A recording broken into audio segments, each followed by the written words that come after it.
السلام علیکم. چلیے شروع کرتے ہیں. الحمدللہ رب العالمین والصلاة والسلام علی اشرف الانبیاء والمرسلین وعلی آلہ وصحبہ ومن استنى بسنته الی یوم الدین. اللہم اجعلنا منہم ومن الذین آمنوا وعملوا الصالحات وتواصوا بالحق وتواصوا بالصبر. آمین یا رب العالمین. ثم اما بعد فاعوذ باللہ من الشیطان الرجیم. بسم اللہ الرحمن الرحیم. رب اشرح لی صدری ویسر لی امری واحلل عقدۃ من لسانی یفقهوا قولی. اللہم ثبتنا عند الموت بلا الہ الا اللہ. اے ہمارے اللہ، ہمیں ہماری موت پر کلمہ لا الہ الا اللہ پر ثابت قدم رکھیے. آمین یا رب العالمین. الحمدللہ آج ہم یہاں پر شعبان کے مہینے پر بات کرنے کے لیے اکٹھے ہوئے ہیں. اس سے پہلے کہ اپنی بات کو ہم ڈائریکٹ بہت سی ان چیزوں پر لے کر جائیں جس کے بارے میں ہم سننا چاہتے ہیں، یہ چیز آپ نے زندگی میں عام محسوس کی ہوگی کہ بعضوں کا کسی ایک اہم چیز کی وجہ سے آپ کی زندگی میں ایک اور اہم چیز مس ہو جاتی ہے. کبھی آپ لوگوں نے اس چیز کو محسوس کیا کہ کوئی ایک اہم کام جس کو آپ اہم کام کہتی ہیں، اکثر و بیشتر اس اہم کام کی وجہ سے آپ کا ایک اور اہم کام مس ہو جاتا ہے. بالکل اسی طرح سے یوں سمجھیں کہ جب آپ شعبان اور رمضان کو ایک ساتھ ساتھ دیکھتے ہیں تو آپ کو شعبان کے مہینے کے ساتھ یہ چیز ہوتی بھی نظر آتی ہے کہ شعبان کا مہینہ اپنے اندر بہت سی اہمیت رکھتا ہے، اپنے اندر بہت سی سنتیں رکھتا ہے. وہ سنتیں جو اللہ کے رسول صلی اللہ علیہ وسلم کی ذاتی زندگی کا حصہ تھی اور بہت زیادہ آپ نے اپنی زندگی میں ان کو کنٹینیوٹی کے ساتھ کیا. وہ الگ بات ہے کہ آپ نے شعبان کی عبادات کا بہت زیادہ احکامات کی شکل میں صحابہ کو حکم نہیں دیا، لیکن یہ چیز کہ کسی ایک اہم چیز کی وجہ سے ایک اور اہم چیز کا مس ہو جانا، یہ ہمیں کامنلی اس رمضان اور شعبان کے تعلق میں نظر آتا ہے. تو انشاءاللہ آج ہم سیکھیں گے کہ اللہ کے رسول صلی اللہ علیہ وسلم کی زندگی میں شعبان کا مہینہ کیسا ہوتا تھا، صحابہ کی زندگی میں کیسا ہوتا تھا، اور بعد میں جو تابعین اور تبع تابعین آئے ان کی زندگی میں شعبان کا مہینہ کیسا ہوتا تھا. شعبان ہجری کیلنڈر میں 8th منتھ ہے، 8واں مہینہ ہے. 9th منتھ رمضان آتا ہے. آپ نے یہ ہجری کیلنڈر کے بارے میں عام بات سنی ہوگی کہ ہجری کیلنڈر میں جو مہینوں کے نام ہیں، یاد رکھیے کسی بھی چیز کا جو نام ہوتا ہے وہ اپنے ساتھ پیچھے کوئی نہ کوئی بیک گراؤنڈ ہسٹری ضرور رکھتا ہے. ایون جو ہمارا نارمل سولر کیلنڈر ہے، اس میں بھی جو مہینوں کے نام ہیں، آپ اگر اس کو پیچھے ٹریڈیشن میں جا کے چیک کریں گی تو آپ کو ان ناموں کے پیچھے پوری ایک تاریخ ملے گی. ہجری کیلنڈر میں جو نام آتے ہیں مہینوں کے، وہ جو نام ان کو دیے گئے، اسکالرس کہتے ہیں کہ 2 میں سے ایک ہی وجہ سے وہ نام دیا جاتا تھا. یعنی جو آپ کو 12 مہینے محرم سے شروع ہوتے ہوئے ملتے ہیں اور ذوالقعدہ اور ذوالحجہ پر مکمل ہوتے ہیں، ہر مہینے کے پیچھے جو ریزن ہے یا تو وہ موسم سے کنیکٹڈ ہے یا وہ جنگ سے کنیکٹڈ ہے. تو یہ 2 ریزنز ہیں جو علماء بتاتے ہیں کہ جو ہجری کیلنڈر میں آپ کو مہینوں کے نام ملتے ہیں، وہ نام دیا گیا ہے یا تو موسم کی بیسس پر یا وہ نام دیا گیا ہے کسی جنگ سے تعلق کی بیسس پر. جیسے آپ کو معلوم ہے ربی، ربا یا عین عربی زبان میں سپرنگ سے ریلیٹڈ ہے. رمضان کا مہینہ ہیٹ سے، گرمی سے ریلیٹڈ ہے، اس لیے کہ پہلی مرتبہ جب رمضان کا مہینہ عرب پر آیا اور انہوں نے روزے رکھے، جس فارم کے بھی رکھے، اس وقت انٹینس ہیٹ کا ٹائم تھا. آپ کو معلوم ہے کہ ہجری کیلنڈر میں موسم کے اعتبار سے رمضان ہو تو وہ 33 سال کے بعد واپس اپنی جگہ پر آ جاتا ہے. ایک ٹائم میں وہ گرمیوں کے مہینوں میں ہوتا ہے، پھر آہستہ آہستہ 10 دن پیچھے آتا ہے، تو ایسا ٹائم بھی آتا ہے کہ پھر وہی مہینہ سردیوں میں آ رہا ہوتا ہے. لیکن جب عرب میں یہ رواج شروع ہوا روزہ رکھنے کا، تو کہا جاتا ہے کہ اس وقت رمضان کا مہینہ بہت سخت گرمی میں آیا تھا. تو یہ آپ کو وجوہات ملتی ہیں. اسی طرح سے جو آپ کا ہجری کیلنڈر ہے اس میں آپ اشہر الحرام کے بارے میں جانتی ہیں، جو سیکریڈ منتھس ہیں، جو حرمت والے 4 مہینے ہیں، جس میں 3 ایک سیکوینس سے آتے ہیں سال کے آخر میں، اور ایک تھوڑے گیپ سے آتا ہے رجب کا مہینہ، اور اس کے بعد پھر ذوالقعدہ، ذوالحجہ، اور اگلا کون سا ہے؟ محرم۔ ذوالقعدہ، ذوالحجہ اور محرم، یہ تینوں ایک ہی سیکوینس میں آتے ہیں، اور یہ تینوں حرمت والے مہینے ہیں۔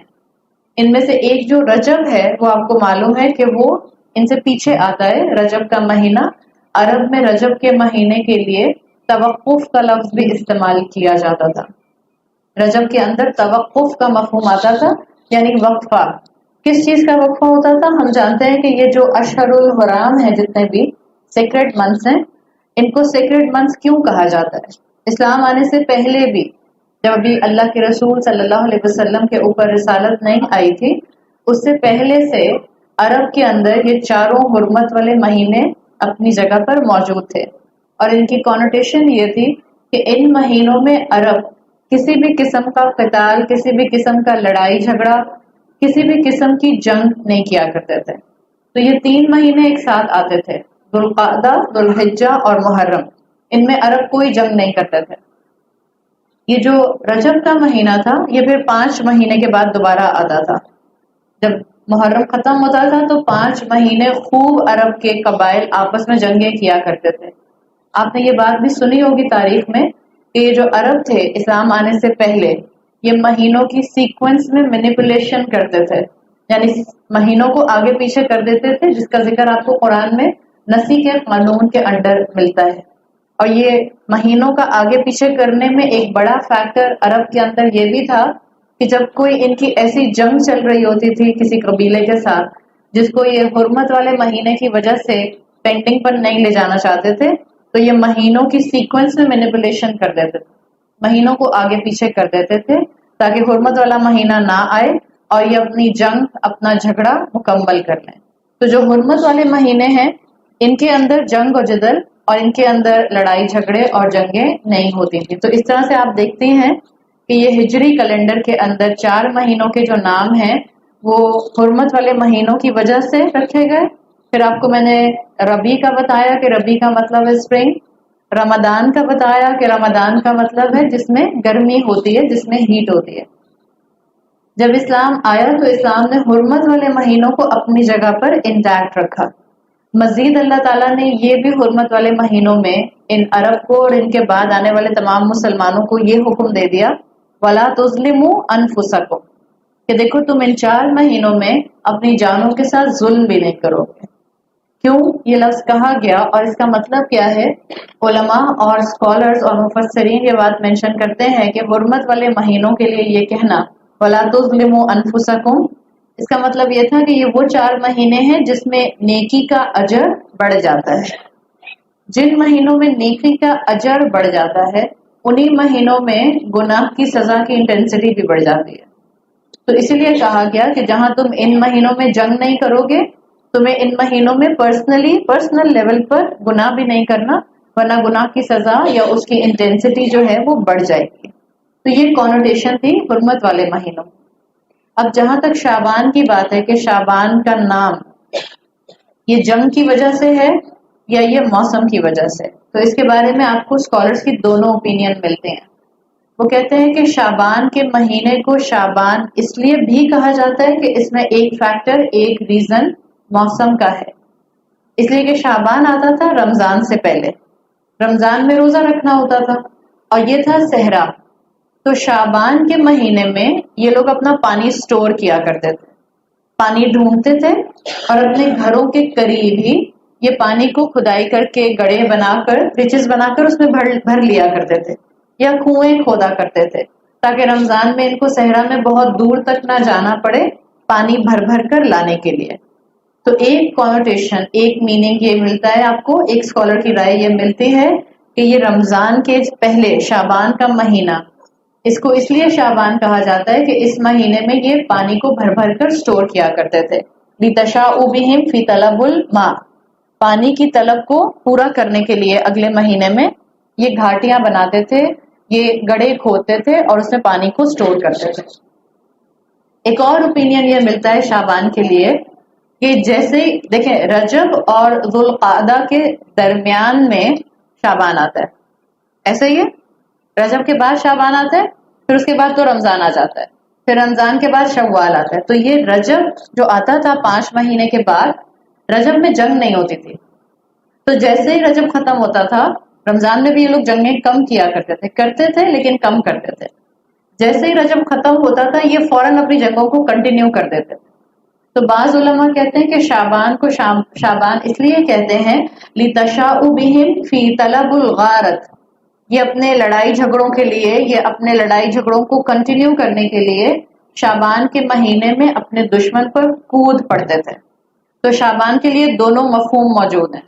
یا تو شعبان کا نام جنگ کی وجہ سے رکھا گیا جو یہ کنٹینیو کرتے تھے رجب کے بعد، یا شعبان کا نام اس کے پانی سٹور کرنے کی وجہ سے رکھا گیا جو یہ کرتے تھے. شعبان کے مہینے کی 2 ہسٹوریکل پوزیشنز بڑی مضبوط ہیں جو آپ کو سیرت رسول صلی اللہ علیہ وسلم میں ملتی ہیں. ایک اس میں سے یہ ہے کہ جو ہجرت کے بعد دوسرا سال تھا، یعنی مسلمان اپنا مکی دور مکمل کر کے اللہ کے رسول صلی اللہ علیہ وسلم کے ساتھ مدینہ آ گئے. مدینہ میں 1 سال گزر گیا اور اگلے سال کے بھی تقریباً 6 سے 8 مہینے گزر گئے. ہجرت کے دوسرے سال سیرت نگار یہ بات لکھتے ہیں کہ بٹوین 16 to 18 months یہ آیات جو سورہ بقرہ میں آتی ہیں، جو 183 سے شروع ہوتی ہے اور 187 تک کی آیات ہیں، یہ آیات شعبان کے مہینے میں نازل ہوئی. یعنی قرآن کا رمضان کا فرض ہونا کہ رمضان کا مہینہ اب فرض ہے، یہ شعبان کے مہینے میں لیجسلیٹڈ ہوا تھا. رمضان کے روزوں کی ادائیگی کا فرض ہونا اور 30 روزے ہو جانا، اس کے لیے سیرت نگار کہتے ہیں کہ یہ آیات سورہ بقرہ کی نازل ہوئی ہیں شعبان کے مہینے میں ہجرت کے دوسرے سال.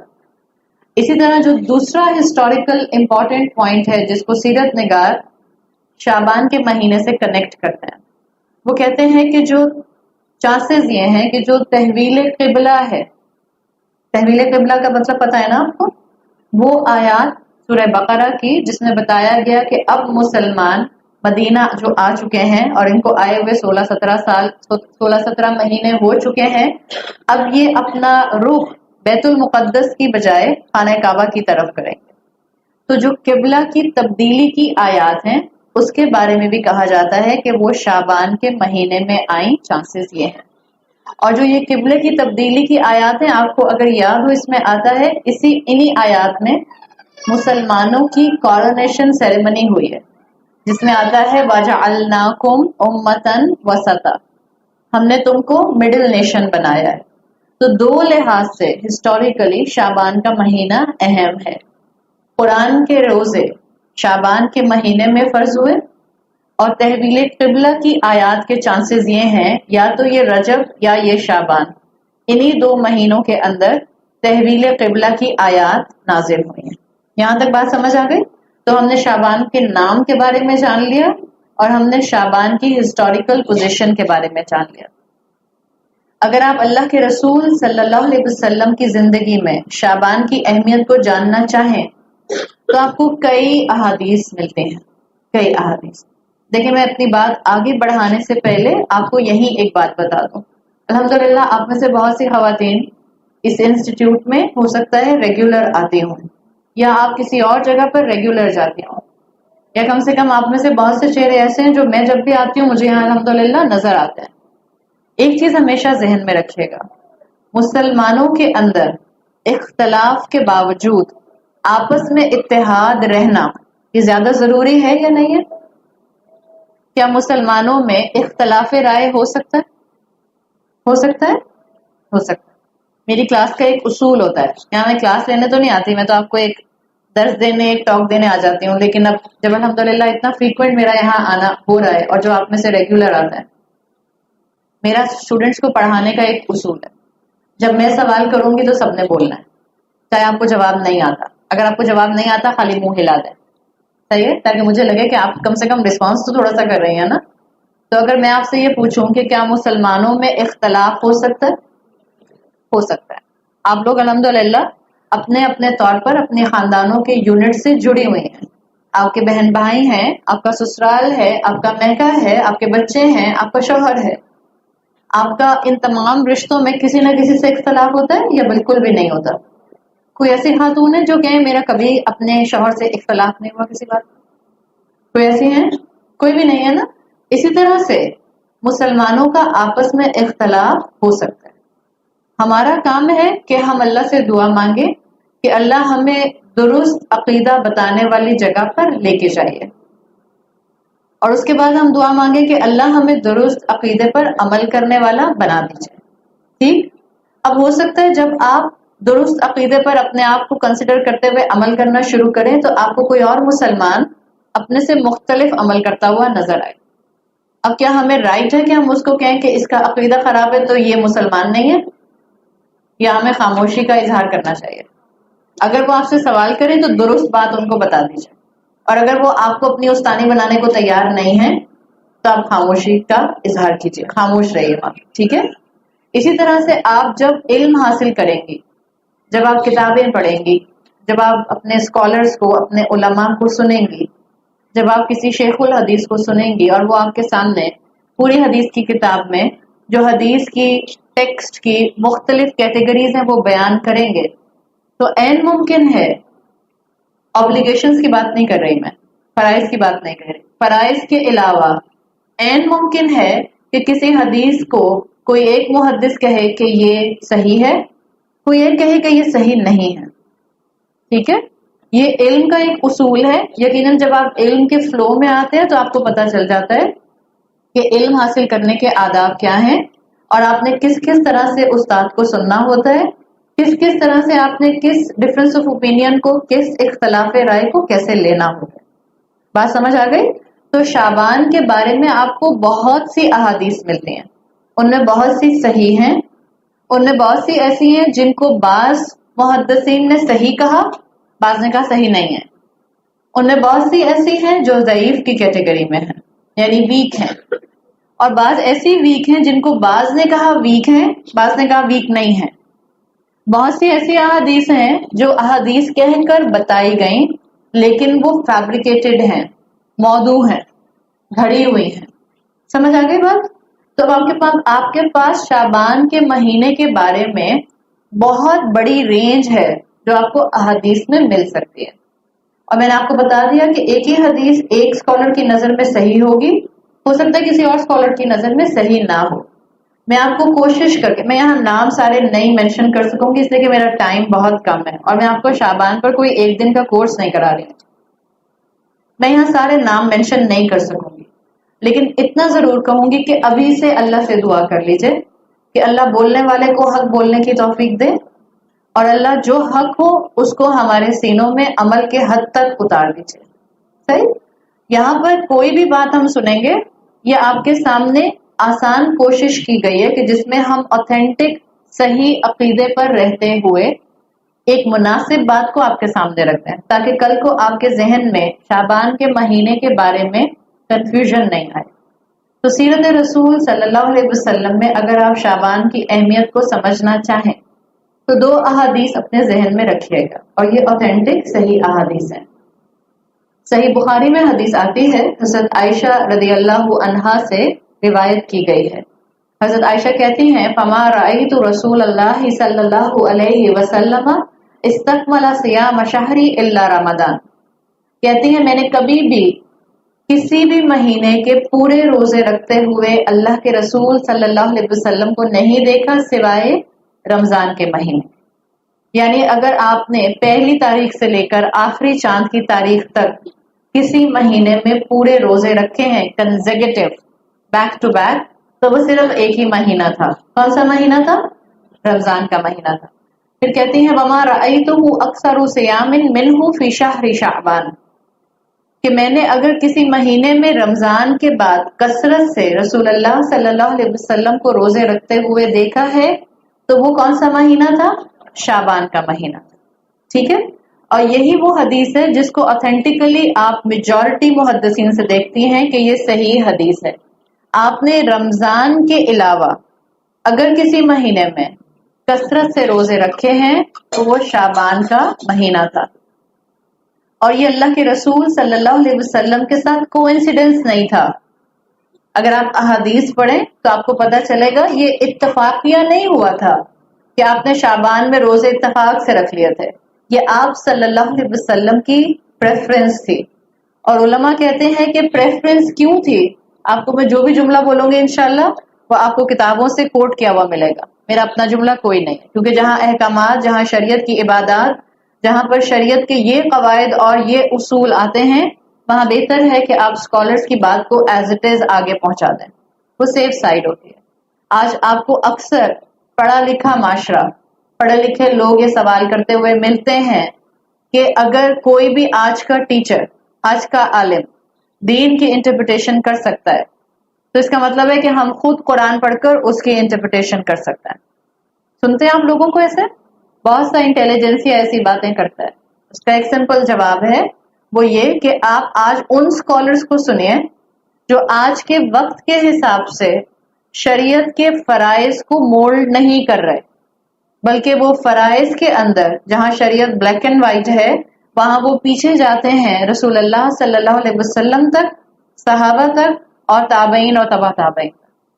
اگر کوئی آج ایسا اسکالر ہے جو وہاں تک آپ کو عمل میں لے کر جاتا ہے فرائض کے اندر اور اس کے بعد آپ کو آگے سنتوں میں بھی وہاں لے کر جاتا ہے، تو وہ آج کے دور میں بھی آپ کو انٹرپریٹیشن کر کے بتائے گا اور آج کے زمانے کے حساب سے کرے گا تو شریعت کو بھول نہیں جائے گا. یہ اصول یاد رکھیے گا. اس لیے جہاں عبادات آئیں گی وہاں آپ اور میں اپنی مرضی نہیں کر سکتے. تو علماء کہتے ہیں کہ رسول اللہ صلی اللہ علیہ وسلم کا شعبان کے مہینے میں زیادہ روزے رکھنا باقی سال کے مقابلے میں رمضان کے علاوہ یہ آپ کی پریفرنس تھی، یعنی آپ نے یہ کام خود پسند کیا. اور کیوں پسند کیا اس کی دلیل میں وہ ایک اور حدیث حضرت عائشہ رضی اللہ عنہا سے مینشن کرتے ہیں جو صحیح حدیث کی کیٹیگری میں آتی ہے، سنن نسائی میں آتی ہے. حضرت عائشہ نے فرمایا احب الشہور الی رسول اللہ ان یصومہ شعبان، اللہ کے رسول صلی اللہ علیہ وسلم کو محبت تھی کہ وہ شعبان کے مہینے میں روزے رکھیں. یہ اللہ کے رسول کے الفاظ نہیں ہیں. اگر آپ آج حدیث سنیں گی جس کا مفہوم بنے گا کہ اللہ کے رسول صلی اللہ علیہ وسلم نے کہا کہ شعبان میرا مہینہ ہے، یہ الفاظ کا مفہوم آپ کو اوتھینٹک احادیث میں، صحیح احادیث میں نہیں ملتا. ہاں رسول اللہ صلی اللہ علیہ وسلم کو شعبان میں روزے رکھنا پسند تھے، اور حضرت عائشہ کی حدیث آپ کے سامنے میں نے رکھ دی جو صحیح ہے، اوتھینٹک ہے، اور آپ کو سنن النسائی میں ملتی ہے کہ رسول اللہ صلی اللہ علیہ وسلم کو احبا، محبت تھی، تمام مہینوں میں آپ نے شعبان کے مہینے کو پریفرنس دی. آپ دیکھیں گی کہ آپ کو شعبان کے مہینے میں رسول اللہ صلی اللہ علیہ وسلم کی جتنی عبادات کے بارے میں پتہ چلے گا. آپ نے کسی صحابی کو شعبان کی عبادات کے لیے حکم نہیں دیا. آپ کو یہ جتنی احادیث ملیں گی یہ آپ کو ان چند لوگوں سے ملیں گی، ان کے راوی میں وہ چند لوگ ہوں گے جو آپ کے گھر کے افراد تھے. زید بن حارثہ، ام سلمہ، حضرت عائشہ رضی اللہ عنہا، یہ وہ تین مین نام ہیں جو آپ کے گھر کے لوگ تھے جن سے آپ کو شعبان کے مہینے کی روایات جو ہیں وہ فریکوینٹلی ملتی ہیں. تو اب ہم دیکھتے ہیں کہ اللہ کے رسول صلی اللہ علیہ وسلم کی زندگی میں یہ دو احادیث آپ کو بتا رہی ہیں حضرت عائشہ کی کہ ایک آپ نے کثرت سے شعبان میں روزے رکھے، لیکن اس حدیث سے، پہلی حدیث سے یہ ضرور پتہ چل گیا کہ آپ نے 1 to 30 تک پورا دن روزے نہیں رکھے. اس لیے کہ حضرت عائشہ نے کہا تھا کہ رمضان کے علاوہ انہوں نے کسی بھی مہینے کو کنزیکٹیولی روزہ رکھتے ہوئے نہیں دیکھا، کثرت سے ضرور رکھے. ٹھیک ہے. دوسری بات ہم نے یہ دیکھی جو حضرت عائشہ نے بتائی کہ آپ کو یہ بات پسند تھی کہ آپ شعبان کے مہینے میں زیادہ روزے رکھیں. اب آپ کو پسند کیوں تھی اس کے اوپر مختلف چیزیں ہیں جو کہ آپ کو مختلف صحابہ نے اور مختلف بات کے اسکالرز نے مینشن کی ہیں. اسامہ بن زید رضی اللہ عنہ کس کے بیٹے تھے؟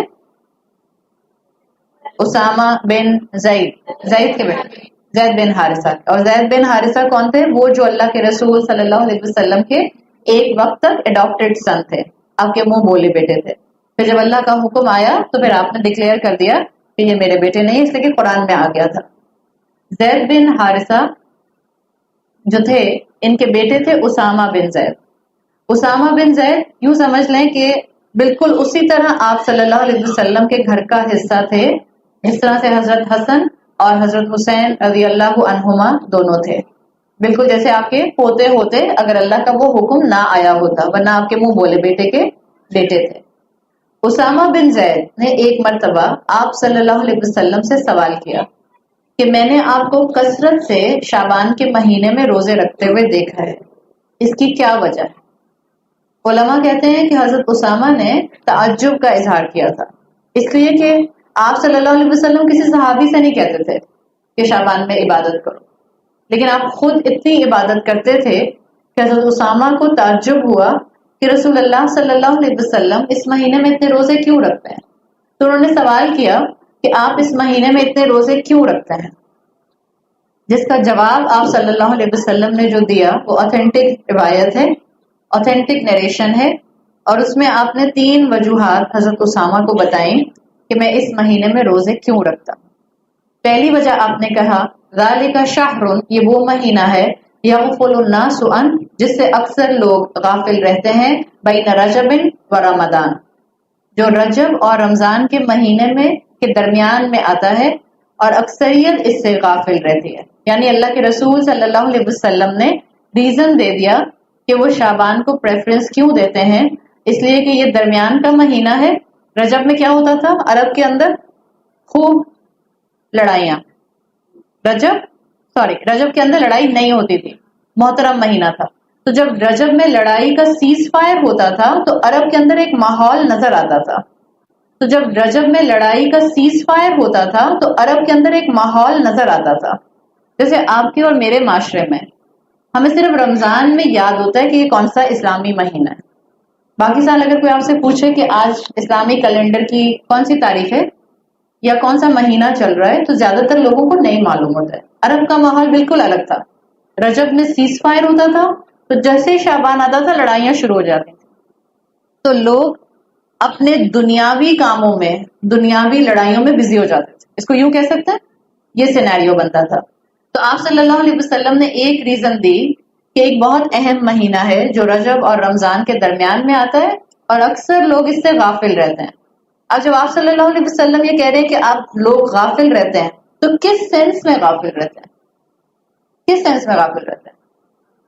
اللہ سے غافل رہتے ہیں، بیکاز لڑائیوں میں چلے جاتے تھے نا، بیک ٹو اسکوائر ون، اپنے جھگڑے کھول لیتے تھے، اپنے دنیاوی معاملات میں پھر ذرا ایکٹیو ہو جاتے تھے، تو اللہ سے یا اللہ کی عبادت سے غافل ہو جاتے تھے۔ ایک ریزن آپ نے یہ دی۔ دوسری ریزن اسی نریشن کے اندر آپ نے کہی وَهُوَ شَهْرٌ، اور یہ وہ مہینہ ہے تُرْفَعُ فِيهِ الْأَعْمَالُ إِلَى رَبِّ الْعَالَمِينَ، یہ وہ مہینہ ہے جس میں اللہ کی طرف بندوں کے اعمال پریزنٹ کیے جاتے ہیں۔ ترفع رفع سے ہے، بلند کیے جاتے ہیں، اللہ کو پیش کیے جاتے ہیں، اللہ کے سامنے حاضر کیے جاتے ہیں۔ تیسری ریزن آپ نے دی فَأُحِبُّ، ان 2 وجوہات کی وجہ سے یہ تیسری ریزن ایز اے کنسیکوینس آتی ہے۔ ایک، لوگ غافل ہوتے ہیں، کس سے غافل ہوتے ہیں؟ اللہ سے، اللہ کی عبادت سے۔ دوسرا آپ نے ریزن دی کہ یہ وہ مہینہ ہے جس میں اللہ کے سامنے ابن آدم کے اعمال پریزنٹ کیے جاتے ہیں۔ اور ان 2 کی وجہ سے جو تیسری ریزن آپ صلی اللہ علیہ وسلم نے اس نریشن میں دی وہ ہے فَأُحِبُّ، اس لیے میں پسند کرتا ہوں، میں محبت کرتا ہوں أَن يُرْفَعَ عَمَلِي وَأَنَا صَائِمٌ، کہ جب میرے اعمال اللہ کے سامنے پریزنٹ کیے جائیں تو میں روزے کی حالت میں ہوں۔ یہ وہ حدیث ہے جو الحمدللہ آپ کو شعبان کی اہمیت کے حوالے سے ہر حدیث کی کتاب میں مل جائے گی، اور یہی وہ ریزنز ہیں جو اللہ کے رسول صلی اللہ علیہ وسلم کی پریفرنس کی وجہ بنے تھے کہ جس میں آپ کثرت سے روزہ رکھا کرتے تھے۔ ابن رجب الحنبلی اور امام ابن القیم الجوزی، ان کے مطابق وہ یہ کہتے ہیں کہ یہ جو اللہ کے رسول صلی اللہ علیہ وسلم نے پہلی ریزن دی کہ شعبان کے مہینے میں لوگ غافل ہوتے ہیں، رجب اور رمضان کے درمیان میں ایک مہینہ آتا ہے جس میں لوگ غافل ہوتے ہیں، اس سے مراد کیا ہے؟ ایک تو ابھی آپ کو میں نے بتا دیا اس سے مراد کیا ہے، غفلت سے مراد کیا ہے، یغفل عن سے مراد یہ ہے، ایسا نہیں ہے کہ لوگ کھاتے پیتے نہیں ہیں، ایسا نہیں ہے کہ لوگ ایک دوسرے سے بات نہیں کرتے، یغفل عن سے مراد یہ لی جاتی ہے کہ لوگ اللہ سے غافل ہو جاتے ہیں، عبادت سے غافل ہو جاتے ہیں۔ تو یہ اسکالرز دونوں ابن رجب الحنبلی اور امام ابن القیم الجوزی، یہ دونوں کہتے ہیں کہ غفلت سے مراد یہ ہے کہ یہ وہ ٹائم ہے شعبان جس میں جنرلی لوگ اللہ کی عبادت پر وقت نہیں لگاتے. دیکھیں اس وقت ہم سب یہاں بیٹھ کر اللہ کی بات سن رہے ہیں. ہم یہاں جتنے بھی لوگ ہیں, فرض کریں کہ یہاں آپ کو بلایا جاتا اور میرے سامنے صرف 2 لوگ بیٹھے ہوتے, ایک وجیہ اور ایک ان کی ایڈمنسٹریٹر جو بیٹھے ہیں, اور جو باہر سے آتا وہ دیکھتا کہ سننے والوں میں صرف 2 لوگ بیٹھے ہیں. تو جو باہر والا آتا وہ ان 2 لوگوں کو دیکھتا تو یہ 2 لوگ اس کی نظر میں پرومیننٹ ہوتے یا چھپ جاتے؟ پرومیننٹ ہوتے. اب اس وقت الحمدللہ میں اتنے سارے لوگ بیٹھے, کوئی ایک بھی اگر ہوگا تو اس کو ڈھونڈنا آسان ہے یا مشکل ہے؟ مشکل ہے. اسی طرح سے ابن رجب کہتے ہیں کہ جب سبھی لوگ اللہ کی عبادت کر رہے ہوتے ہیں تو پھر عبادت میں احسان اور عبادت میں سٹینڈ آؤٹ کرنے والا معاملہ نہیں ہوتا ہے. اس وقت میں اللہ کی عبادت کرنا جب اکثریت اللہ سے غافل ہوتی ہے, اور جب انسان ایسے وقت میں اللہ کی عبادت کرتا ہے تو انسان عبادت میں سٹینڈ آؤٹ کرتا ہے.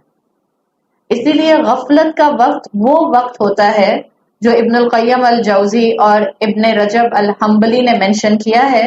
وہ کہتے ہیں جب وہ وقت غفلت کا وقت ہے, ہیڈ لیسنس ہے, جس میں زیادہ تر لوگ دنیاوی کام کر رہے ہوتے ہیں, اور جب اللہ کا بندہ اس وقت اللہ کی عبادت کرتا ہے تو اصل میں وہ اپنے آپ کو احسان کے درجوں پر لے کر جا رہا ہوتا ہے. اور اس کی ریزن وہ دیتے ہیں, اس کی ریزن وہ دیتے ہیں کہ کیوں اللہ کا بندہ ایسے وقت میں عبادت کرے جو باقی لوگوں کے لیے غفلت کا وقت ہوتا ہے. دل علی حرصہ علی الخیر, جب کوئی اللہ کی عبادت نہیں کرتا یا جنرلی وہ وقت جو لوگوں کو دنیاوی معاملات میں بزی رکھتا ہے, جب آپ اس وقت اللہ کی عبادت کرتی ہیں تو آپ کا ایک ہی انٹینسو ہوتا ہے, اس وقت آپ کا ایک ہی انٹینشن ہوتا ہے, آپ کا ایک ہی موٹیو ہوتا ہے, آپ کا ایک ہی مقصد ہوتا ہے, اللہ کی خاطر خیر سمیٹنے والا بن جانا, اللہ کی موٹیویشن, اللہ کی دی ہوئی رضوان کو اکٹھا کرنے والا بن جانا. مسند امام احمد کے اندر آپ کو یہ نریشن ملتی ہے. یہ غفلت کے وقت کون سے ہیں؟ آپ کو کئی احادیث ملتی ہیں. آپ نے صلاۃ الاوابین کا نام سنا ہوگا. صلاۃ الاوابین یہ بین عشاءین, عشاءین تسنیہ ہے آپ میں سے جن کو عربی آتی ہے. بین عشاءین کا مطلب ہے بٹوین 2 عشاء, وہ نماز جو 2 عشاء کے درمیان میں پڑھی جاتی ہے. ہمارے ذہن میں 2 عشاء سے شاید آج کی عشاء اور پھر کل کی عشاء آئے گا. عربی زبان میں بین عشاءین کا جو مفہوم آتا ہے, جو کہ ایک استعمال تھا عرب کے اندر, بین عشاءین اس کا مطلب تھا مائنر عشاء اور میجر عشاء, یعنی مغرب اور عشاء. اس لیے کہ ہمارے ہجری کیلنڈر میں جو رات شروع ہوتی ہے وہ شروع ہو جاتی ہے مغرب سے, دن شروع ہو گیا آپ کا اگلا, اور پھر یہ اگلی مغرب تک ایک ڈیٹ آپ کی چلتی ہے, پھر نیکسٹ مغرب سے اگلا دن شروع ہو جاتا ہے. تو آپ کو رسول اللہ صلی اللہ علیہ وسلم کی کئی نیریشنز ملتی ہیں, کئی آپ کو رسول اللہ صلی اللہ علیہ وسلم کے اعمال بتانے والی احادیث ملتی ہیں, جس سے پتہ چلتا ہے کہ آپ اکثر و بیشتر بٹوین مغرب اور عشاء نوافل پڑھا کرتے تھے. حضرت عائشہ رضی اللہ عنہا کہتی ہیں, اور یہ نوافل آپ گھر آ کر پڑھتے تھے, یہ نوافل آپ مسجد میں نہیں پڑھتے تھے, بٹوین مغرب عشاء کے درمیان کے جو نوافل تھے آپ گھر آ کر پڑھتے تھے. حضرت عائشہ کہتی ہیں اکثر آپ اتنے طویل نوافل پڑھتے تھے مغرب سے آنے کے بعد کہ عشاء کی اذان ہو جاتی, اور آپ کانسٹنٹلی اپنے نوافل پڑھتے رہتے تھے. اور یہ وہ وقت ہے, اگر آپ اس وقت اپنی زندگی کو اپنی زندگی کو آپ سب ویژولائز کریں, مغرب کے بعد کا ٹائم زیادہ تر گھر میں چہل پہل ہو رہی ہوتی ہے. مرد گھروں میں واپس آ رہے ہوتے ہیں, ابا واپس آ رہے ہیں, بھائی واپس آ رہے ہیں, ہسبینڈ واپس آ رہے ہیں, بیٹا کام سے واپس آ رہا ہے, تھکے ہوئے ہوتے ہیں سارا دن کے. یوزلی چائے پہ آپ نے کچھ نہ کچھ کھایا پیا ہوتا ہے تو ذرا اور آپ لیتھارجک ہو جاتی ہیں اگر آپ دن میں نہیں لیٹی ہوتی. تو زیادہ تر یہ وہ وقت ہے بٹوین مغرب اینڈ عشاء جس میں اکثر انسان دنیاوی کام کر رہے ہوتے ہیں. ہم یا تو کھانا کھا رہے ہوتے ہیں یا ڈنر کی تیاری کر رہے ہوتے ہیں, یا کہیں جانا ہے تو ہم جانے کی تیاری کر رہے ہوتے ہیں, یا جو کام سے آیا ہے وہ تھکا ہوا ہوتا ہے. تو اسکالرس کے مطابق مغرب اور عشاء کے درمیان کا وقت غفلت کا وقت ہے فار دا ماسز. اکثریت اللہ کی عبادت نہیں کر رہی ہوتی. تو یہ بھی وہ وقت ہے شعبان کے مہینے کی طرح کہ جو اس وقت میں اللہ کی عبادت کرتا ہے وہ اللہ کے سامنے سٹینڈ آؤٹ کرتا ہے, وہ اللہ کے سامنے پرومیننٹ ہو جاتا ہے. بالکل اسی طرح سے آپ کو امام حسن البصری کا کوٹ ملتا ہے جس میں امام حسن البصری اسی لیے کہتے ہیں کہ قیام اللیل جو کیا جاتا ہے، رمضان آتا ہے ہم سب قیام اللیل کرنا چاہتے ہیں، اور آپ رمضان کے ریفرنس سے دیکھیں مغرب اور عشاء کے درمیان کا وقت ہم عبادت کرتے ہیں یا دو دو ہاتھوں سے کھا رہے ہوتے ہیں؟ مغرب اور عشاء کے درمیان کا وقت ہائی ٹائم ہوتا ہے جس میں میجورٹی ہم کھانے پر فوکس کر رہے ہوتے ہیں، بیکاز آبویسلی سارا دن کے بھوکے ہوتے ہیں، اور اس کے بعد پھر آپ مغرب کی نماز پڑھ کر روزہ کھولتے ہیں، تو مغرب کے بعد یوزلی لوگ کہتے ہیں میں نماز پڑھ کر آتی ہوں پھر آرام سے کھاؤں. یہ نہیں کہتی میں آرام سے نماز پڑھ کر آتی ہوں، ہم کہتے ہیں میں نماز پڑھ کر آتی ہوں پھر آرام سے کھاؤں گی. تو یوزلی ہمارا وہ ٹائم جو درمیان کا ہوتا ہے مغرب اور عشاء کا وہ کھانے پینے میں گزرتا ہے. امام حسن البصری کہتے ہیں کہ جو رمضان کا قیام اللیل ہے اور جنرلی بھی جو قیام اللیل ہے ٹیکنیکلی وہ سیکرٹ ٹائم قیام اللیل کا مغرب کے بعد ہی شروع ہو جاتا ہے. تو اگر کوئی اس وقت میں بھی اللہ کا ذکر کرتا ہے، کوئی 2 رکعت پڑھتا ہے، کوئی 4 رکعت پڑھتا ہے، تو آپ کو اللہ کی رحمت سے انشاءاللہ قیام اللیل کا ثواب وہاں پر مل جائے گا.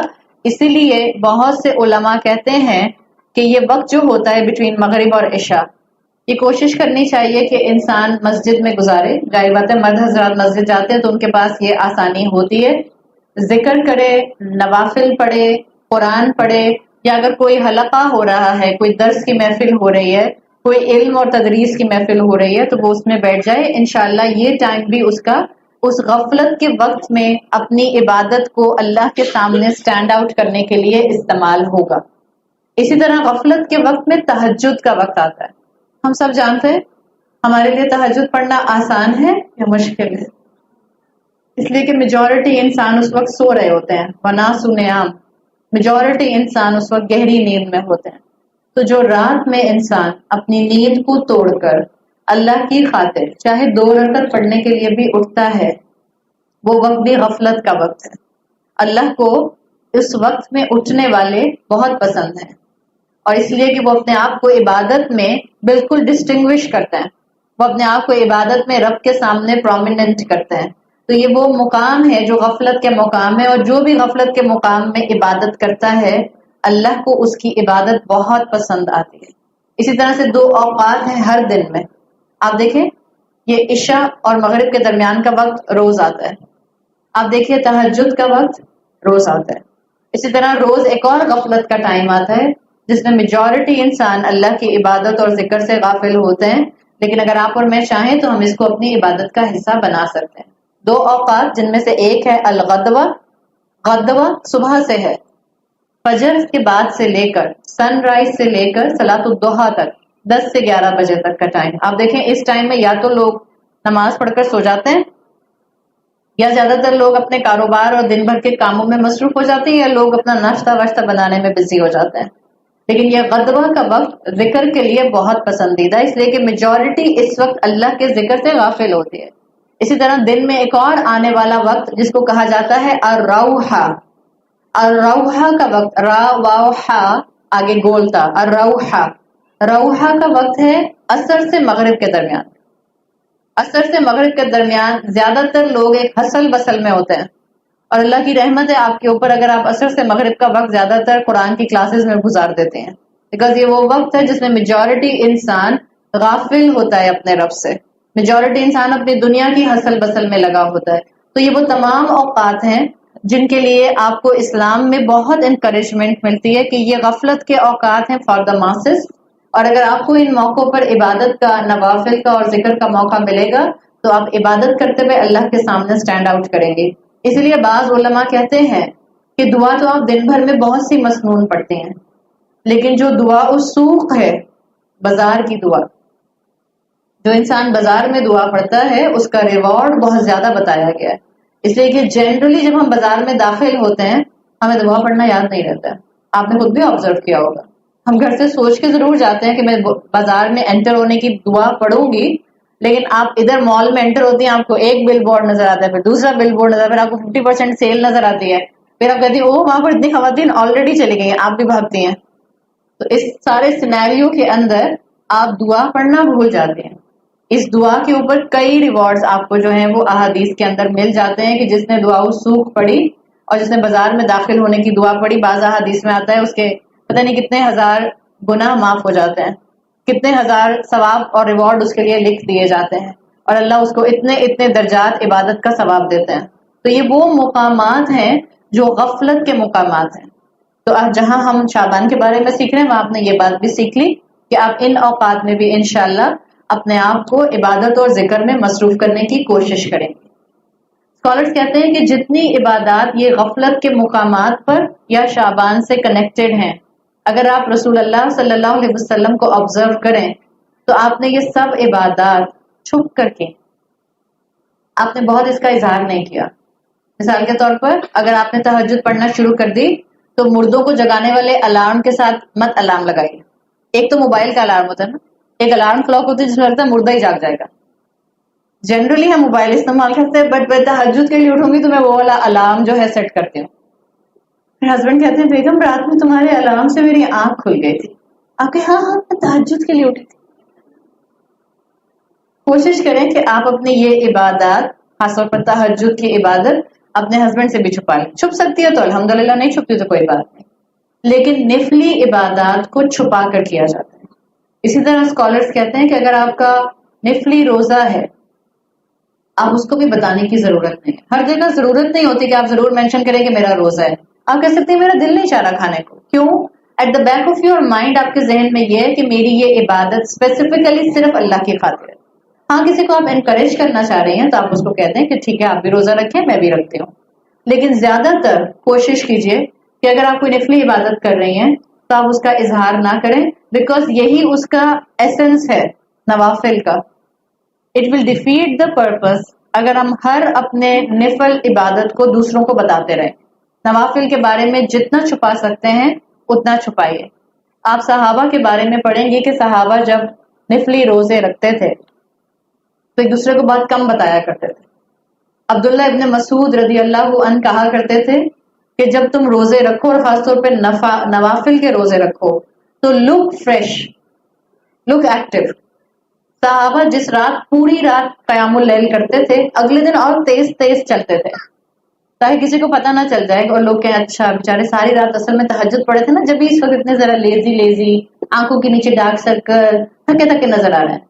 تو جب آپ روزہ رکھیں لک فریش. جب آپ ابھی بھی رمضان آئے، جب آپ اگر شعبان میں بھی روزہ رکھیں صاف ستھرے کپڑے پہنے. زیادہ تر خواتین رمضان میں کہیں جانا نہیں تو نائٹی میں ہی پھرتی رہتی ہیں، اور جب آپ نائٹی میں پھرتے ہیں منہ بھی نہیں دھوتے، مشکل سے وضو کیا اور پھر اس کے بعد پھر ویسے کہ ویسے ہی آ کے بیٹھ گئے بستر کے اوپر اور کاؤچ کے اوپر، آٹومیٹک آپ کے جسم کے اوپر جو ہے وہ فریش فیلنگز نہیں آتی ہیں. تو روزہ آپ کی پرسنالٹی کے اندر ایک پازیٹیو تبدیلی لے کر آئے، اور یہی چیز آپ کو اور مجھے اسلام سکھاتا ہے کہ جس کو ہمیں سیکھنے کی ضرورت ہے. ایک اہم چیز شعبان کے مہینے میں جو غفلت کے پوائنٹ آف ویو سے آپ کو اسلام کے اندر مینشن ہوئی ملتی ہے. شیطان کس مہینے میں بند ہوتا ہے؟ شعبان میں. کیسا ہوتا ہے؟ کھلا ہوتا ہے یا بند ہوتا ہے؟ کھلا ہوتا ہے. جہاں جتنی بچیاں بیٹھی ہیں، I'm sure I'm not expecting from aunties، جہاں جتنی بچیاں بیٹھی ہیں، زیادہ تر بچیاں کیا کرتی ہیں، وہ کہتی ہیں کہ اب آگے تو رمضان آنے والا ہے نا، تو میں رمضان میں پرومس امی کوئی غلط کام نہیں کروں. آئی پرومس میں اپنا یہ سارے ایپ بھی ڈیلیٹ کر دوں گی فار دا سیک آف رمضان، بس مجھے یہ سیزن دیکھنے دیں شعبان کے مہینے. اور لٹرلی بعض بچے جلدی جلدی سیزن ختم کرتے ہیں شعبان کے مہینے میں، بیکاز وہ امی سے پرومس کر لیتے ہیں پرومس میں رمضان میں کچھ بھی نہیں دیکھوں گی، میں لیپ ٹاپ کو ہاتھ بھی نہیں لگاؤں گی. یہ ہوتا ہے نا. شیطان صرف رمضان میں بند ہوتا ہے، اور شیطان اس مہینے میں پوری کوشش کرتا ہے کہ آپ کی اور میری جو بچی کھچی نیکیاں ہیں وہ ساری لے کر ضائع کرتے ہیں. اور اس مہینے میں آپ دیکھیے گا، اور شیطان کتنا انوالو کرتا ہے مجھے اور آپ کو دنیا کے اندر تاکہ ہم عبادت سے اور غافل اور غافل اور غافل اور غافل ہوتے رہیں.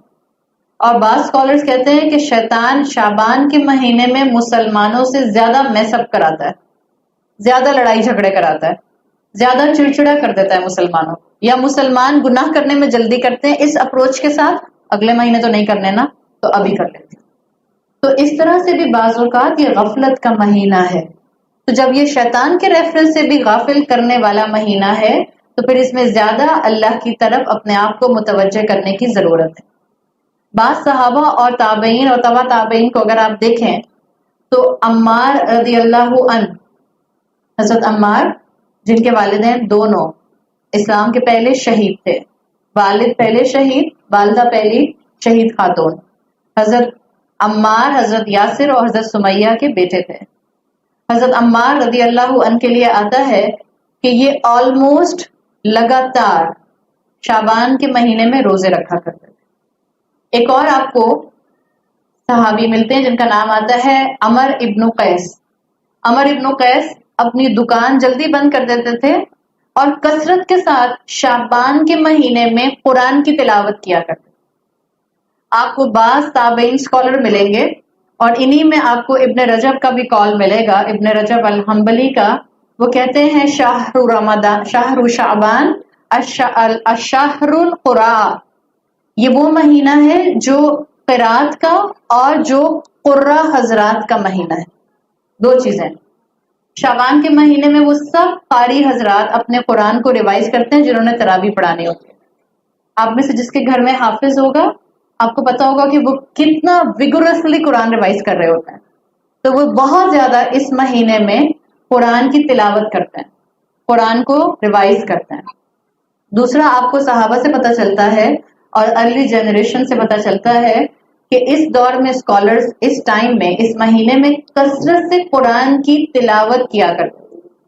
مثال کے طور پر آپ نے چاہا کہ آپ رمضان میں لمبا قیام کریں، ہر خاتون تو مسجد نہیں جا سکتی ہیں، بچے چھوٹے ہیں یا ریسورسز نہیں ہے یا ہسبینڈ کسی ایسی مسجد میں جا رہے ہیں جہاں خواتین کا انتظام نہیں ہے، ممکن ہے کہ نہیں ہے؟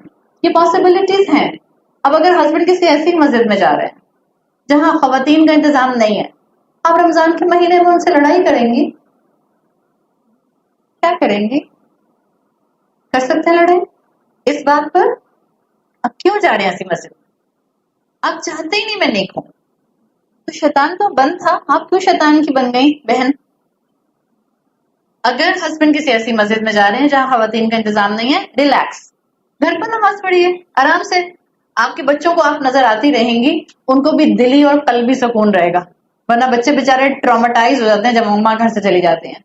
اگر ریسورسز بھی نہیں ہے جانے کے لیے تب بھی گھر پر آرام سے نماز پڑھیے، اگر آپ کی طبیعت ٹھیک نہیں ہے تب بھی گھر پر آرام سے نماز پڑھیے، اگر آپ کے بچے چھوٹے ہیں، اجازت ہے چھوٹے بچے والی ماؤں کو جانے کی، لیکن اگر آپ کے بچے چھوٹے ہیں اور بعض ماؤں کو یہ فیلنگز ہوتی ہیں کہ اگر میں اپنا چھوٹا بچہ لے کر چلی گئی تو مجھے تو عادت ہے روتے ہوئے بچے کے ساتھ نماز پڑھنے کی، بٹ میرے بچے کی وجہ سے ہو سکتا ہے باقی خواتین پریشان ہو جائیں، اور آپ اس نیت سے نہیں جاتی، اٹس اوکے، الحمدللہ آپ کو گھر میں بھی بہت ثواب ملے گا۔ تو اگر آپ ارادہ کرتی ہیں کہ آپ گھر پر نماز پڑھیں گی اور اگر آپ نے تراویح کے علاوہ باقی بھی تو 4 نمازیں پڑھنی ہیں، تو رمضان میں ہم چاہتے نہیں ہیں کہ ہم تھوڑا قیام لمبا لمبا کریں۔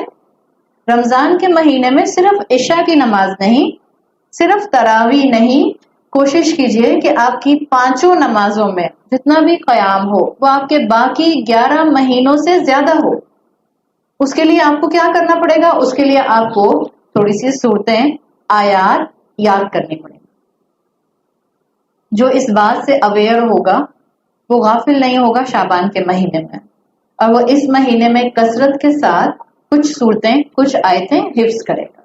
تو اس طرح سے یہ مہینہ جو ہے شہر قراءہ بن جاتا ہے، جس کو اسکالرز کہتے ہیں کہ سب لوگوں کو چاہیے، تمام مسلمانوں کو چاہیے کہ شعبان کے مہینے میں قرآن سے کوئی نہ کوئی تعلق ضرور ڈیولپ کریں۔ آپ کو بتا دیا کہ صحابہ قرآن سے جڑتے تھے، جنہوں نے تراویح پڑھانی ہوتی ہے وہ قرآن سے جڑتے ہیں، جن کو حفظ کرنا ہوتا ہے وہ قرآن سے جڑتے ہیں، جن کو قیام لمبا کرنا ہوتا ہے وہ قرآن سے جڑتے ہیں۔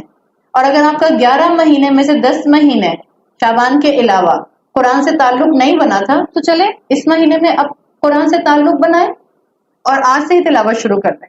فکس کر لیجئے، کوئی ضروری نہیں ہے، just giving you an incentive, fix کر لیجئے کہ آپ نے ہر نماز کے بعد 1-2 رکوع قرآن کے پڑھنے، ہر نماز کے بعد 5 نمازوں کے بعد پڑھیں گے تو الحمدللہ کافی کنٹینٹ آپ کا ہو جائے گا، ایز ویل ایز جو آپ یاد کرنا چاہتی ہیں وہ آپ یاد کیجئے۔ آپ میں سے ہو سکتا ہے کوئی خاتون ہو جو کہیں کہ میں آلریڈی پورے سال ہر نماز کے بعد تھوڑا سا قرآن پڑھتی ہوں، کہہ سکتی ہے نا کوئی خاتون، تو آپ اگلا گیئر لگائیے، آگے بڑھیے، تھوڑی سپیڈ بڑھائیے اپنی۔ آپ 1 صفحہ پڑھتی تھی آپ 2 صفحے پڑھیے، آپ 2 صفحے پڑھتی تھی آپ 4 صفحے پڑھیے۔ It's a point to encourage yourself, to train yourself. یہ شعبان کا مہینہ رمضان کے لیے ایک ٹریننگ کیمپ کا مہینہ ہوتا ہے. اس کو غفلت کے ساتھ نہیں گزارا جاتا، اس کو آنکھیں بند کر کے نہیں گزارا جاتا، اس کو بہت بہت زیادہ شوق اور اللہ کے سامنے عبادت کے انسینٹیو کے ساتھ کھڑے ہوتے ہوئے گزارا جاتا ہے. تو یہ تو وہ فیکٹر آ گیا رسول اللہ صلی اللہ علیہ وسلم کی حدیث میں جو آپ نے بتایا ہے کہ یہ غفلت کا مہینہ ہے. زیادہ تر لوگ رجب اور رمضان کے درمیان کے مہینے سے غافل ہو جاتے ہیں. جو دوسرا فیکٹر اس حدیث میں آیا تھا جس میں آپ صلی اللہ علیہ وسلم نے فرمایا تھا فَأُحِبُّ أَن يُرْفَعَ عَمَلِي وَأَنَا صَائِمٌ، کہ میں چاہتا ہوں کہ جب اعمال اللہ کے سامنے پریزنٹ کیے جائیں تو میں روزے سے ہوں. اس کی مختلف تفاسیر، اس کے مختلف شرح، اس کے مختلف ایکسپلینیشن جو آپ کو علماء سے ملتی ہے وہ یہ کہتے ہیں کہ اس روزے کی حکمت کی وجہ سے، یعنی جو روزے کا پروسیس ہے، اللہ کے رسول صلی اللہ علیہ وسلم نے ہمیں ایک بہت اہم بات بتا دی کہ روزے کی پریکٹس، شہر التمرین بھی کہا جاتا ہے شعبان کے مہینے کو. شہر التمرین پریکٹسنگ منتھ، وہ مہینہ جس میں آپ کثرت سے پریکٹس کرتے ہیں. کس چیز کی پریکٹس ہو رہی ہے؟ اللہ کی عبادت کی اور باڈی کو ٹیون کرنے کی، روزے کے پوائنٹ آف ویو سے. تو علماء کہتے ہیں کہ اللہ کے رسول صلی اللہ علیہ وسلم نے خود روزہ رکھ کر اس مہینے میں یہ بتا دیا کہ رمضان کا چاند نظر آنے کے بعد باڈی پر بوجھ نہیں ڈالنا، اس سے پہلے اس کو ٹرین کرنا شروع کرنا. روزے کا مقصد کیا ہوتا ہے؟ دیکھیں ایک بات بتائیں، ہم سب انسان ہیں؟ الحمدللہ ہم سب انسان ہیں.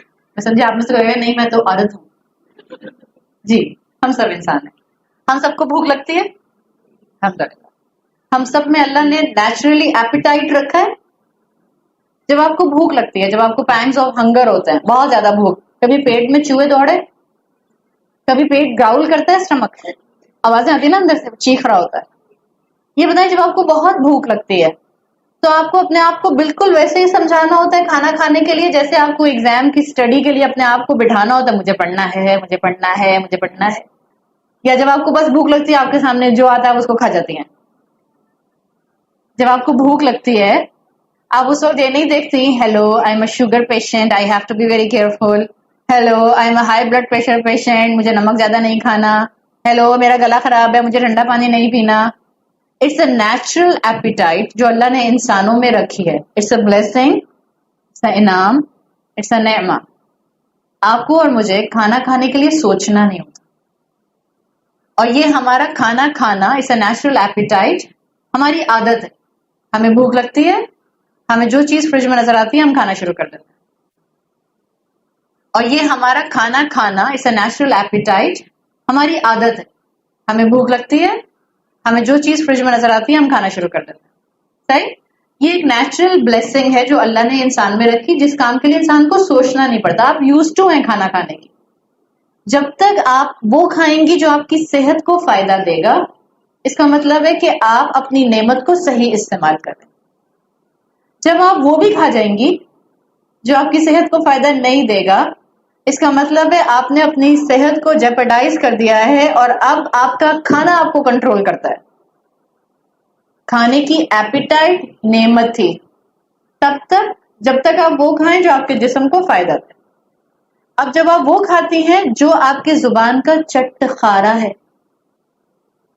ایک ہوتی ہے ایپیٹائٹ اور ایک ہوتا ہے چٹخارا. زیادہ تر ہمیں کھانا کون سا کھانا چاہتے ہیں؟ چٹخارا. جب انسان کی عادت یہ ہو جائے کہ اب اس کو ہر وہ چیز کھانی ہے جو اس کے ٹیسٹ بڈس کو بہت اچھی لگتی ہے، جس میں چٹخارا ہے، تو پھر انسان زندہ رہنے کے لیے نہیں کھاتا. شاباش، آپ تو بہت سمجھدار لوگ ہیں. پھر انسان کھانے کے لیے زندہ رہتا. اللہ نے زندگی کا یہ مقصد نہیں رکھا. اللہ نے کہا ہے انسان اشرف المخلوق. ایپیٹائٹ نیچرل ہے، بھوک لگنا نیچرل ہے، انسان کی عادت بن جاتی ہے کھانا کھانا. لیکن یہ ٹیمپٹیشنز، یہ ڈیزائر ہمیں کنٹرول نہ کریں، ہمیں ان کو کنٹرول کریں. جب ہماری ایپیٹائٹ اور جب ہماری ڈیزائر اور جب ہماری ٹیمپٹیشنز ہمیں کنٹرول کرنا شروع کر دیتے ہیں، تبھی ہمارے اندر سے اللہ کا خوف ختم ہونا شروع. صحیح؟ روزہ آپ رمضان میں رکھیں، یا روزہ آپ سال کے کسی بھی دن رکھیں. عید کے دن روزہ رکھ سکتے ہیں. عید کے علاوہ آپ کسی بھی دن روزہ رکھیں. اس روزے کا مقصد ہے آپ کی عادت کو بریک کرنا. Breaking your habit. کس چیز کی ہیبٹ؟ جو آپ کو ایک یوز ٹو ہے، آپ بھوک لگے ہو کھانا کھائیں، یا آپ کی جسم کی ڈیمانڈ ہے یا آپ کی جسم کی عادت. فاسٹنگ جو ہوتی ہے اس کو کہا جاتا ہے it elevates the state of a human being. روزہ رکھنا انسان کا اشرف المخلوق ہونے میں اس کو ایلیویٹ کرتا ہے، اس کو بڑھاتا ہے. کس طرح سے؟ جب انسان میں سیلف کنٹرول آتی ہے. روزے سے سیلف کنٹرول آتی ہے. ہمیں جتنے بھی یہاں لوگ بیٹھے ہیں کسی بھی ایج بریکٹ کے، بہت سخت گرمی ہو اور آپ نے صبح میں اپنا جو ہے سحور بھی نہیں کھایا، سحری کھانے کا آپ کو موقع نہیں ملا، آپ نے بغیر سحری کے روزہ رکھا ہوا ہے اور آپ کو بہت سخت پیاس لگ رہی ہے اور آپ وضو کرنے کے لیے واش روم میں جاتے ہیں، تھوڑا سا پانی پی لیتے ہیں چپکے سے؟ نہیں. That's the self control. روزہ آپ کو سیلف کنٹرول سکھاتا ہے. اسی لیے قرآن میں فاسٹنگ کا انعام ہے تقوی. تقوی کی ڈیفینیشن سیلف کنٹرول. جس کو اپنی ٹیمپٹیشنز کو اور اپنی ڈیزائرز کو کنٹرول کرنا آ جائے گا وہ انسان اللہ کے راستے میں دوڑ سکتا ہے. جس کی خواہشات اس کو ڈسٹرکشن کے راستے پر نہیں لے جا سکیں گی وہ انسان عبادت میں احسان اچیو کر سکتا ہے. جس کا روزہ اس کی باڈی کو کنٹرول کرے گا وہ انسان ایک بہترین مسلمان بن سکتا ہے. آپ دیکھیں شعبان کے مہینے میں رسول اللہ صلی اللہ علیہ وسلم نے یہ جو بات کہی کہ جب میرے اعمال میرے رب کے سامنے جائیں تو میں پسند کرتا ہوں کہ میں روزے سے ہوں. اس میں اعمال کی پریزنٹیشن تو اپنی جگہ پر. شعبان کے مہینے میں کثرت سے روزہ رکھنا اس بات کی گواہی ہے کہ آپ اپنی باڈی کو شوق میں جانے سے بچاتے تھے جو رمضان کے شروع دن میں آپ کی باڈی شوق میں چلی جاتی. شروع کے دن یاد کر لیں، بعض لوگوں کو ابھی سے سوچ سوچ کے ہی ہال اٹھ رہے ہوں گے. 15-16 گھنٹے کا روزہ اور اس کے بعد گرمی اور آدھے سے زیادہ بچوں کی قوم کے پیپرز ہیں اور ان کو پیپرز بھی دینے اور ان کو پڑھنا بھی ہے. ہال اٹھ رہے ہوتے ہیں، ماؤں کو الگ اٹھ رہے ہوتے ہیں اور بچوں کو الگ اٹھ رہے ہوتے ہیں. اور آپ دیکھیے گا جو شروع کے روزے ہوتے ہیں، آپ پچھلا رمضان سوچ لیں، جو شروع کا ایک ہفتہ ہوتا ہے اس میں آپ ڈیزی زیادہ ہوتی ہیں، آپ کو سستی زیادہ ہوتی ہے، آپ کو نیند زیادہ آتی ہے، آپ کے سر میں درد زیادہ ہوتا ہے، بلا وجہ بار بار ڈسپینسر کے پاس جا کے کھڑے ہو جاتے ہیں. غلطی سے کبھی کبھی فریج پہ ہاتھ چلا بھی جاتا ہے. بعض اوقات پر خیال آتا ہے اوہ میرا روزہ ہے. یہ اس وقت ہوگا جب ہم پہلی رمضان کو ہی صرف روزہ رکھیں گے اور باقی سال ہمیں روزے کی کوئی فکر نہیں ہوگی. رسول اللہ صلی اللہ علیہ وسلم نے ایک بڑی سائنٹیفک اپروچ مجھے اور آپ کو اپنی احادیث کے ذریعے شعبان میں روزے رکھ کر دیے. آپ کو اپنی باڈی کو شوق میں جانے سے بچانا ہے. آپ دیکھیں ہم سب ایکسیسو ایٹنگ کرتے ہیں، میجورٹی ہم بہت کھاتے ہیں. ہم لوگ کم کھاتے ہیں جنرلی یا بہت کھاتے ہیں؟ بہت کھاتے ہیں. اور حقیقت ہے کہ ہماری والی جنریشن سب سے زیادہ میجورٹی لگژری میں رہنے والی جنریشن اور بہت ابنڈنس میں کھانے کو انجوائے کرنے والی جنریشن. اللہ ہر ایک کو بہت کھلاتا ہے. آپ سوچیں آپ کی باڈی کو اوور ایٹنگ کی عادت ہے. بعض خواتین کو ہر 2 گھنٹے بعد ایک چائے کا کپ، ایک کافی کا کپ چاہیے. آپ سوچیں نا ان خواتین کی کیا حالت ہوتی ہوگی جب وہ روزہ رکھتی ہوں. جن بچوں کو ہر تھوڑی دیر بعد چپس کا ایک پیکٹ چاہیے، فرینچ فرائز چاہیے، چیز بال چاہیے، کچھ بھی چاہیے. اما نگیٹس بنا دیں ہر تھوڑی دیر بعد، یہاں سے بھاگ دوڑ کر آتے ہیں سارا کھانا ہضم، اما نگیٹس بنا دیں، اما آپ چنکس بنا دیں، اما فرینچ فرائز بنا دیں. ہے نا، یہ ہوتا ہے ہمارے ساتھ بھی. یہی ہوتا ہے جس باڈی کو اوور ایٹنگ کی عادت ہے. جب آپ اس کو 16 گھنٹے کھانے سے ایبسٹین کرائیں گی، کھانے سے ریفرین کرائیں گی تو آپ کی باڈی فزیکلی سائنٹیفکلی شاک میں چلی جاتی ہے. اسی لیے خواتین کہتی ہیں کہ سر میں بہت درد ہوتا ہے، نیند بہت آتی ہے، شوگر لیول لو ہونا شروع ہو جاتا ہے. یہ ہوتا ہے نا سب. تو رسول اللہ صلی اللہ علیہ وسلم نے ہمیں بڑی آئیڈیل اپروچ دی ہے. رمضان سے پہلے تھوڑے سے روزے شعبان کے مہینے میں رکھ کر اپنی باڈی کو اس شوق سے بچا لیجئے. انشاءاللہ اس سے آپ کو بہت فائدہ محسوس ہوگا اور اٹس اے ریالٹی چیک جو انشاءاللہ آپ کو ملے گا. کہ آپ اپنے جسم میں ایکسٹرا آرڈینری اسٹیمنا محسوس کریں گی فرام دا ڈے 1 آف رمضان. رمضان کا ایک دن بھی ضائع نہیں کرنا. ہر دن کو بہترین طریقے سے ذکر کر کے، روزہ رکھ کے، بہترین نمازیں پڑھ کر، میکسیمم ٹائم قرآن کے ساتھ گزار کر، گھر والوں کے لیے خوشی خوشی سحور اور افطار بنا کر، اور ہسبینڈ اور بچوں کو مسکرا کر دیکھ کر گزارنا ہے. ایک جو میں نے چیک لسٹ بولی ہے نا، جا کر گھر میں لگا لیجیے گا. ہسبینڈ کو تو آپ نے ہر دن مسکرا کر دیکھنا ہے. بےچارے سب سے مسکراتے ہیں، خوب قرآن کی کلاسز سن کر آتے ہیں، اس کو بھی دیکھ کر مسکرا لیا، اس کو بھی دیکھ کر مسکرا لیا. جہاں بےچارا شوہر سامنے آتا ہے اسی وقت سر میں ایک یہاں پہ کچھ ہوتا ہے اور آنکھیں چڑھا کر اسی کو الٹی دیکھتے ہیں. سر میں درد ہو گیا میرا تو. افطاری بنا کر کتنا کھاتے ہیں آپ لوگ. حالانکہ اس بیچارے نے کوئی فرمائش بھی نہیں کی، فرمائش تو آپ کے بچے کر رہے تھے. ایسا ہوتا ہے نا. اس رمضان ایسا نہیں کرنا. آپ کے روزے کا اجر صرف اللہ دے سکتا ہے، کوئی نہیں دے سکتا. آپ کا روزہ صرف اللہ کے لیے. حدیث قدسی میں آتا ہے کل عمل ابن آدم لہو الا الصیام. ابن آدم کا ہر عمل اس کے اپنے لیے، اس کو فائدہ دے گا، الا الصیام سوائے روزے کے. پھر اللہ تعالیٰ نے آگے کہا فإنہ لی وأنا أجزی بہ. یقیناً روزہ میرے لیے ہے اور میں ہی اس کی جزا دوں گا. تو انشاءاللہ آپ نے شعبان کے مہینے میں، ابھی شعبان کا مہینہ شروع ہوا ہے، روزے رکھنا شروع کر دیں.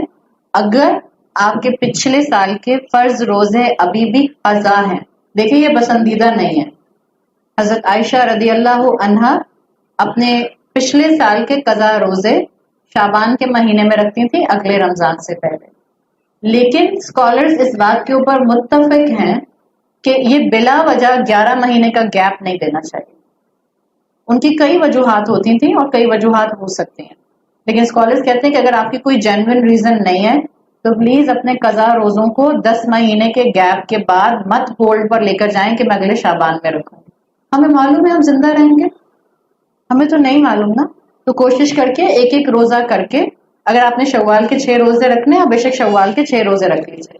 اگر آپ میں جوانی ہے، اسٹیمنا ہے، جسم میں قوت ہے، آپ شوال میں ہی اپنے 12 کے 12 روزے یا 13 کے 13 روزے رکھ کے ختم کر لیجیے، تاکہ آگے جو مہینے کے روزے آئیں گے نوافل وہ آپ رکھ سکیں.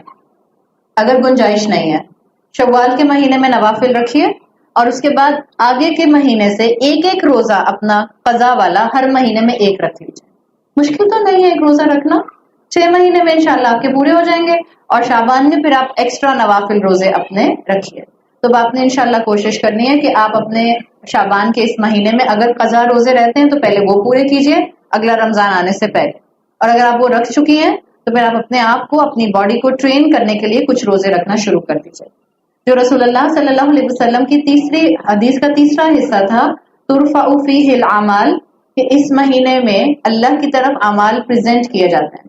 تو دیکھیں کیا اللہ کی طرف ہر دن اعمال پریزنٹ نہیں ہوتے آپ کے اور میرے؟ ہوتے ہیں نا. بالکل.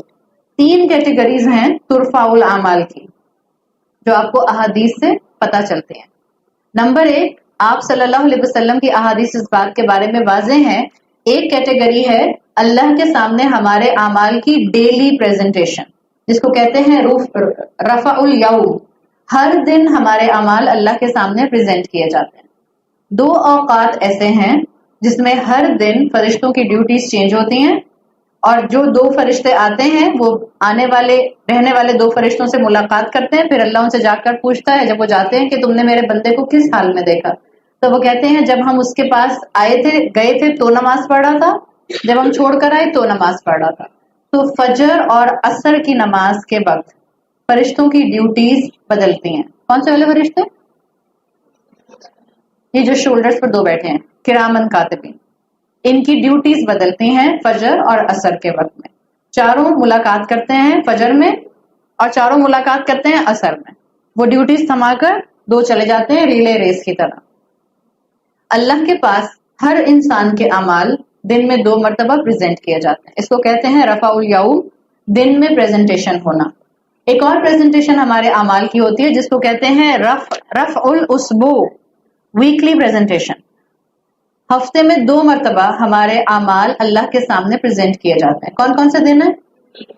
پیر اور جمعرات. اسی لیے رسول اللہ صلی اللہ علیہ وسلم منڈے اور تھرسڈے کا روزہ رکھتے تھے، اور جب آپ سے پوچھا بھی گیا کہ آپ پیر کا اور جمعرات کا روزہ کیوں رکھتے ہیں تو آپ نے اس کا ریزن بھی یہی دیا تھا، حدیث کا مفہوم آتا ہے کہ اعمال اللہ کے سامنے پیش کیے جاتے ہیں، اور میں چاہتا ہوں کہ جب میرے اعمال اللہ کے سامنے پیش کیے جائیں تو میں روزے سے ہوں۔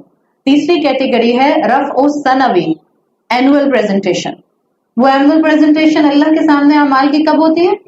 شعبان کے مہینے میں، اور یہ شعبان کے مہینے میں تھرو آؤٹ ہوتی ہے، تھرو آؤٹ پورا مہینہ اللہ کے سامنے آپ کے اور میرے اعمال پریزنٹ کیے جاتے ہیں۔ تو غفلت میں گزارا جا سکتا ہے، شیطان کی باتوں میں آ کر گزارا جا سکتا ہے، آنکھیں بند کر کے گزارا جا سکتا ہے؟ بالکل بھی نہیں۔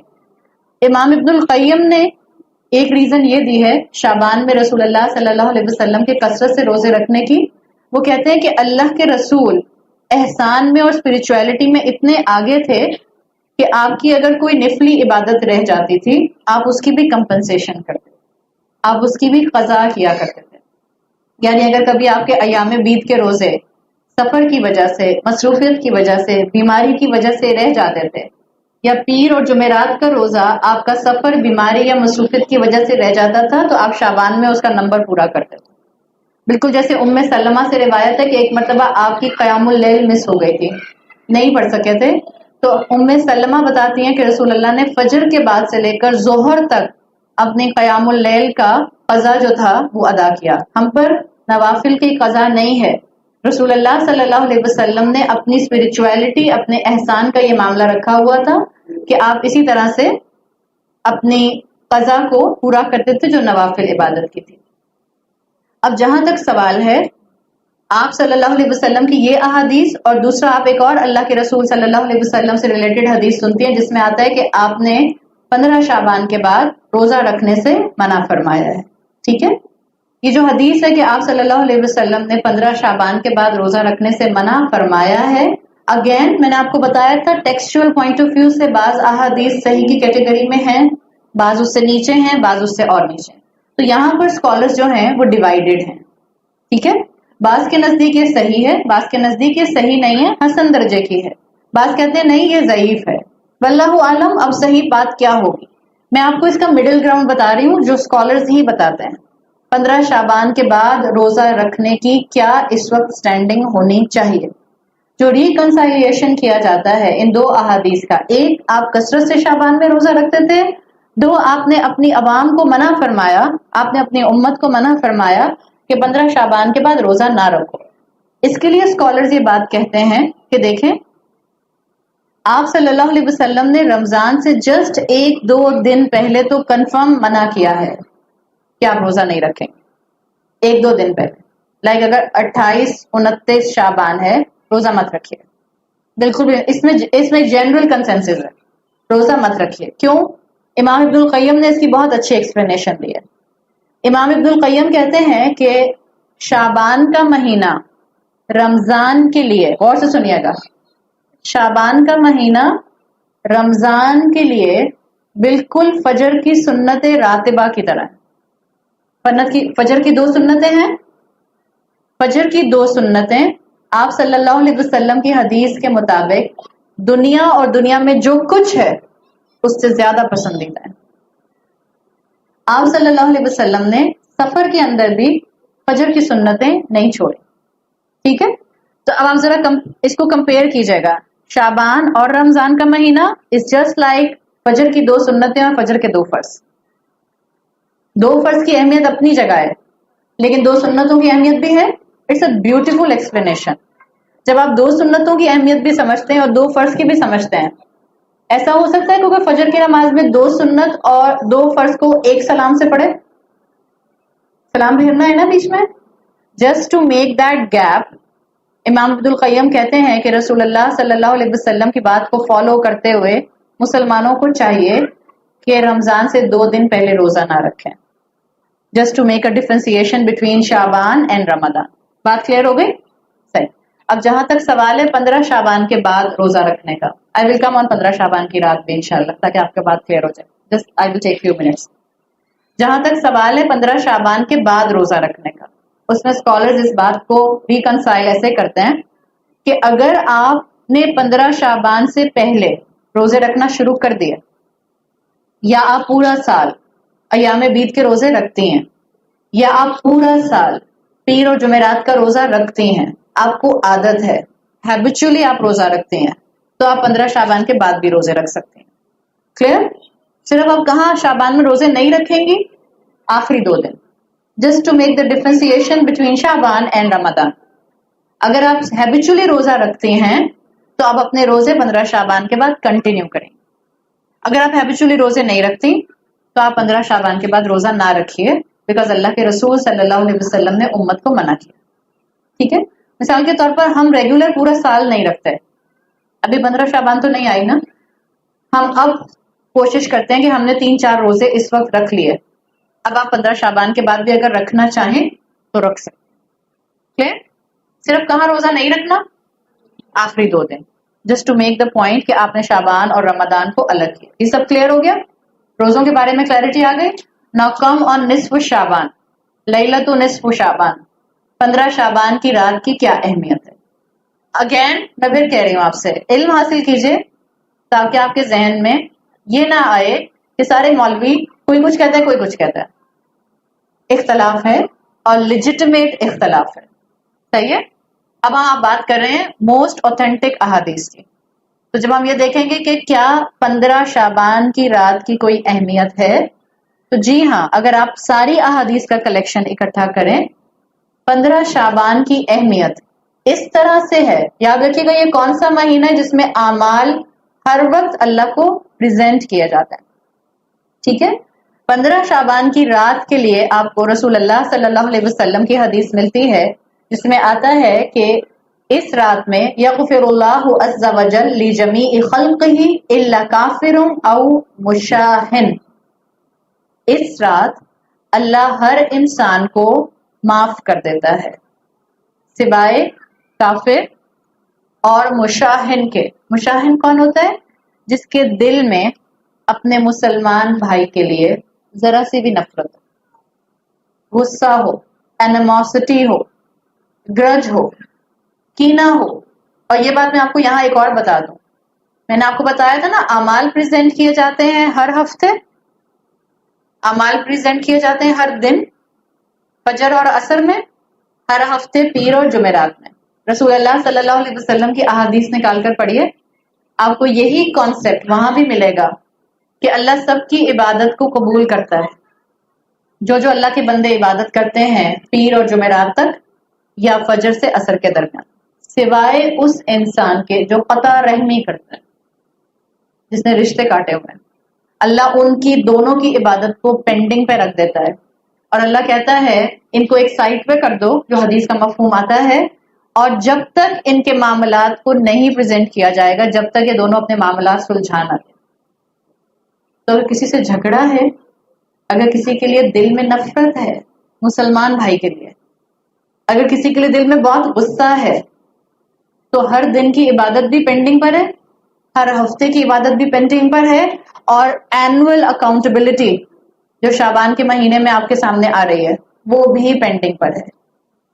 شعبان کی رات میں اللہ ہر ایک انسان کو بخش دیتا ہے سوائے اس کے جو کافر ہو. الحمدللہ ہم کافر نہیں ہیں، لا الہ الا اللہ محمد رسول اللہ پڑھنے والے مسلمان ہیں. ناشکری کی ایلیمنٹ کی حد تک ہم میں تھوڑا سا کفر آ جاتا ہے، بٹ الحمدللہ عقیدے کا کفر نہیں ہے ہم میں. بٹ دوسرا کیس ہم پر اپلائی کرتا ہے. اگر ہم کسی بھی کیٹیگری میں مشاہن ہیں، سہائے ٹائم، جیسے غفلت دور کرنی ہے عبادت کر کے، جیسے روزے رکھنے ہیں اپنی باڈی کو ٹرین کرنے کے لیے، ایسے ہی 15 شعبان سے پہلے پہلے جس کے ساتھ بھی آپ کی کھٹپٹ ہے، چاہے آپ کی غلطی نہیں ہے، دیکھیں آپ کے اعمال بھی پینڈنگ پر رہیں گے. بعض اوقات خواتین کہتی ہیں میرا کوئی قصور نہیں ہے، سامنے والے نے مجھ سے جھگڑا کیا ہوا ہے. It's okay. آپ اس کی خاطر نہیں اس کو معاف کر رہے ہیں، آپ اس کی خاطر جا کر سوری نہیں بول رہے ہیں. کس کی خاطر سوری بول رہے ہیں؟ اپنی خاطر. آپ نہیں چاہتے عاملات الناصبہ کی کیٹیگری میں آنے والے، عمل کرنے والے اور تھکنے والے، اللہ نہ کرے عبادت کرنے والے اور عبادت منہ پر جن کے دہ ماری جائے، ہم نہیں چاہتے. یہ بات امپورٹنٹ ہے. اللہ اس رات ہر ایک کو بخش دیتا ہے سوائے کافر اور مشاہن کے. اسی لیے آپ پڑھیں تو آپ کو پتہ چلتا ہے ارلی جنریشن میں اور صحابہ میں جب شعبان کا مہینہ آتا تھا